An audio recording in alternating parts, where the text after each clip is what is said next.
Has defeated the USA by 6 wickets in its second match of the ICC Cricket World Cup 2023 qualifier underway in Zimbabwe. Nepal overcame the victory target of 208 runs at the loss of 4 wickets in the 43rd over. Good evening, I'm Sarah Chitrakar and these are the headlines of the hour. The special court slaps Chudamani Sharma, Lumba Dhaj Mahat and Umesh Thakal with 9 years in prison and over 4 billion rupees in fines over corruption charges. The government makes mockery of rule of law by ignoring the plight of the victims and protecting those found guilty.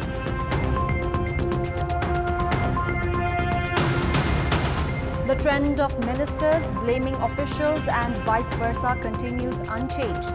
A few ministers in recent time openly criticized government officials. And Nepal defeats USA by 6 wickets at the ICC World Cup Global Qualifiers. Karan Kisi claims 4 wickets in Nepal's win. The special court has sentenced former Director General of Inland Revenue Department Chudamani Sharma, former Chair of Tax Settlement Commission Lumba Dhaj Mahat and member Umesh Thakal to 9 years in prison and demanded 4,100 million rupees in fines.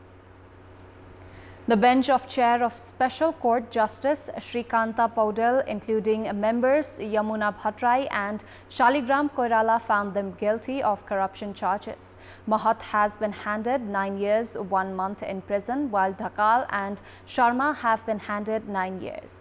Each of them have been fined for 4,100 million rupees. The Commission for the Investigation of Abuse of Authority, CIAA, had filed a case against the three for irregularities in revenue. They were found guilty on 1st of June, the verdicts of which was announced today. Meanwhile, they have been cleared of the allegation that they accumulated wealth through illegal means. CIAA had filed the corruption case against the three some 6 years ago, saying that they had relieved businesspersons of taxes. Minister for Home Affairs and Law of Sudra Pashchim Province, Prithvi Bahadur Singh, his wife and sister-in-law have died following an accident. According to DSP of Armed Police Force Netra Kesi, Minister Singh's wife Amrita and his sister-in-law Jayadevi Singh died on the spot, while Minister Singh, who had been flown to Nepalganj for treatment, succumbed to injuries while receiving treatment at Kohalpur Medical College. Accompanying police officer Deepak Bhandari and driver Dharmaraj Joshi are receiving treatment. The accident took place at around 2 p.m. this afternoon in Dhar Chada of Kedar Siu Rural Municipality. Their vehicle had headed for Chainpur from Darilthura and fell off some 50 meters from the road to Khalanga river bank. It is the responsibility of the government to ensure justice for the victims. The government mechanism seeks facts and evidences after required investigations to ensure justice. However, when the government itself protects those found guilty and taken actions against, it leaves the victims helpless. Some of the government decisions have been against the victims in recent times. From withdrawal of cases against those alleged of attacking an assistant professor of the Tribhuvan University to presidential pardon to those arrested for murder, the government itself has made a mockery of the rule of law by completely ignoring the plight of the victims. Assistant Professor of TU Prem Chalaune had reached the Kathmandu District Court to hold his sit-in protest. While his physical wounds were healing, the state added to his plight by protecting those who had attacked him. Cases were underway against 7 cadres of the Nepal Student Union affiliated to Nepali Congress who were alleged of attacking Chalaune. Instead of ensuring justice for Chalaune, the government has protected those alleged of the attack. After the government denied justice, Chalaune was compelled to hold a sit-in protest at the university. This is not the first instance where the victims have been denied justice on the basis of political backing. The government recently issued a presidential pardon to Resham Lal Chaudhary, who was found guilty for involvement in the Tikapur massacre, where 8 security personnel and a 2-year-old boy were brutally murdered. The family members of those killed have moved the Supreme Court after the government issued the presidential pardon without even consulting them. In such a situation where the government itself protects those involved in crimes of serious nature, the victims can no longer trust the justice system of the country.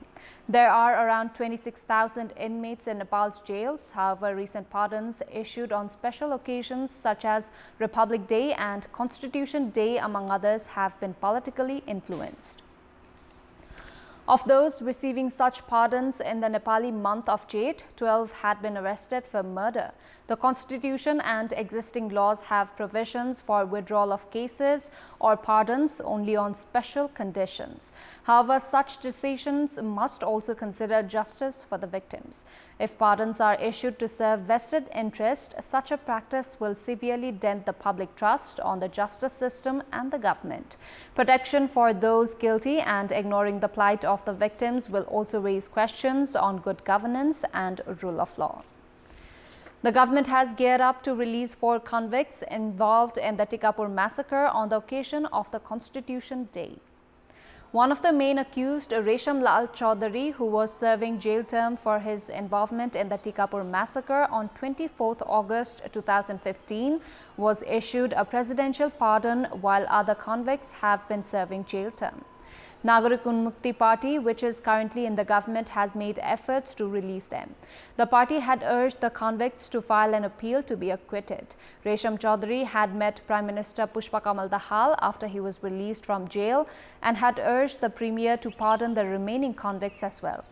Meanwhile, Prime Minister Dahal had given assurances of acquitting them.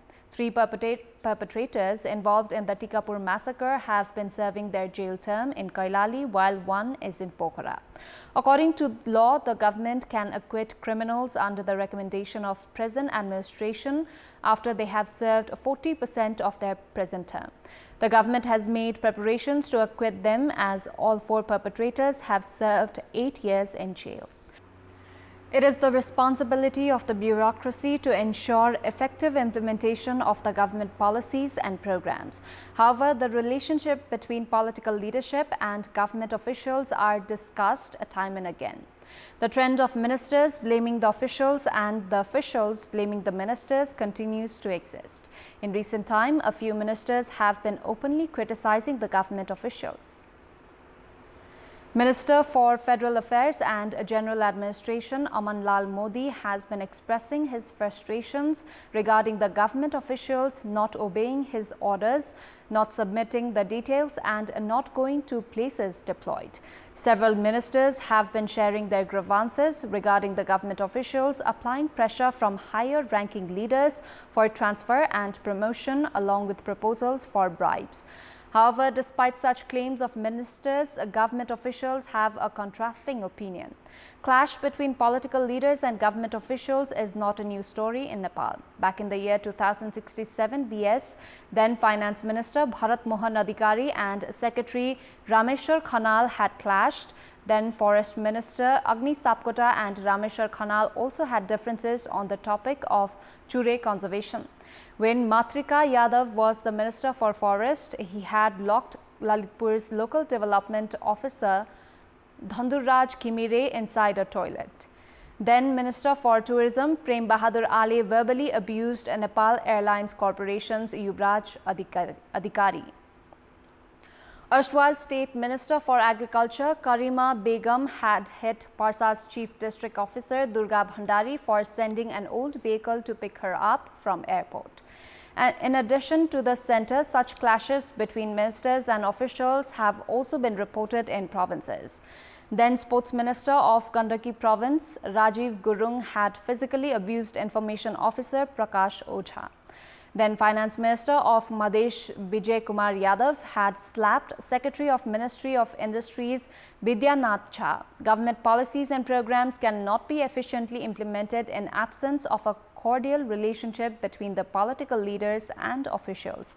Politicians and bureaucrats do not always clash, as shown by the fake Bhutanese refugee scam. The government has introduced health insurance program through the budget for the upcoming fiscal year, which will likely be implemented only for government and community hospitals. The Health Insurance Board has demanded the government to issue an official statement regarding the inclusion of private health institutions in the program.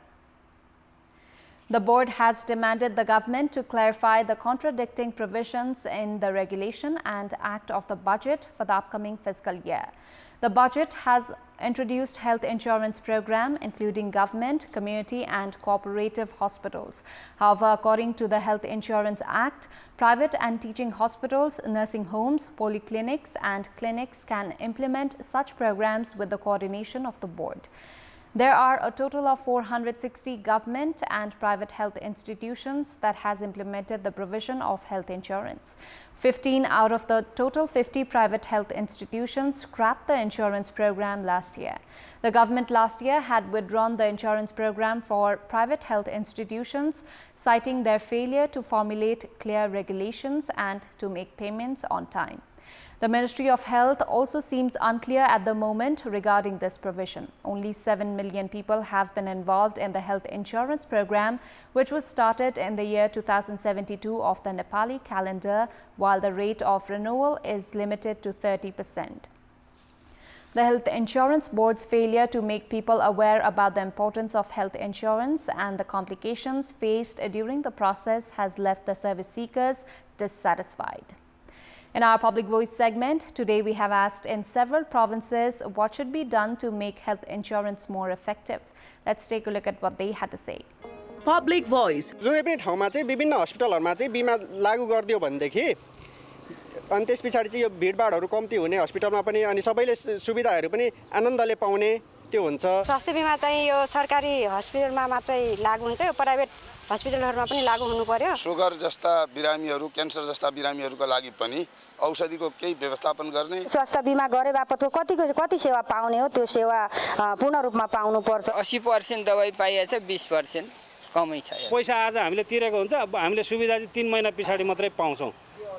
त्यसको त केही अर्थै भएन। मुख्यतः अब चेतनाको विकासै हुनु पर्यो। नियमनकारी निकायले व्यवस्थित ढंगले नियमहरु, कानुनहरु, त्यसलाई आवश्यक पर्ने नियमावलीहरु बनाइदिनु पर्छ। कतिपय त गरिबहरु पनि छन् नि त, तिनीहरुलाई पनि सबैलाई समेट्नु पर्छ। भनेको औषधि भनेको ठाउँबाट पाउनु पर्यो, सबैको पहुँच हुनु पर्यो। निजी अस्पतालमा पनि लागू गर्नु पर्यो। दीर्घ रोगीहरुलाई त्यसलाई छुट्टै व्यवस्था गर्नु पर्यो के। कार्यान्वयनको तहमा चाहिँ के भइरहेको छ भन्ने कुरा चाहिँ नेपाल सरकार र त्यो जुन स्वास्थ्य बीमा गर्ने संघ संस्थाले पनि अनुगमन गर्नुपर्छ। यो औषधि हामीसँग छैन, तपाईले बाहिर गएर किन्नुहोस् है भन्ने कुरा आउँछ, त्यसमा चाहिँ अलिकति अनुगमन नपुगेको हो कि। सरकारले प्रचार प्रसारको व्यवस्था पनि गर्नुपर्ने अत्यन्तै जरुरी देखिन्छ।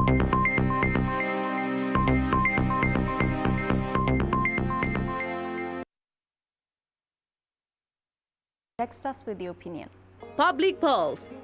Before that, let's take a look at the result from yesterday's poll. Yesterday, we had asked, what do you term the refusal of medical doctors who had studied under government scholarship to go to promote remote areas?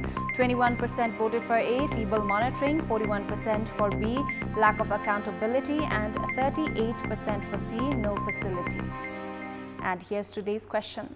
Why have farmers not been able to receive fertilizers despite the government storing fertilizers in its facilities? The options are A, foul play of cooperatives, B, lack of monitoring, and C, commission ploy. Voting is on. Type any WS, select your option A, B or C and send it to 34001 to share your opinion with us. Time now for sports update. Sports news. Nepal has defeated the USA by 6 wickets in its second match of the ICC Cricket World Cup 2023 Global Qualifiers underway in Zimbabwe. In the match held today, Nepal overcame the victory target of 208 runs at the loss of 4 wickets in the 43rd over, thanks largely to a patient 77 runs in 114 balls by Bhim Sarki. Chasing a modest target after restricting the opponent to a par score of 207 runs in 50 overs, Nepal faltered in the beginning after losing 3 wickets in the 26th over with only 112 runs on the board. However, the unbroken partnership for the 5th wicket between Bhim Sarki and Dipendra Singh Aire, leading to 50 runs in 49 balls, ensured a win for Nepal.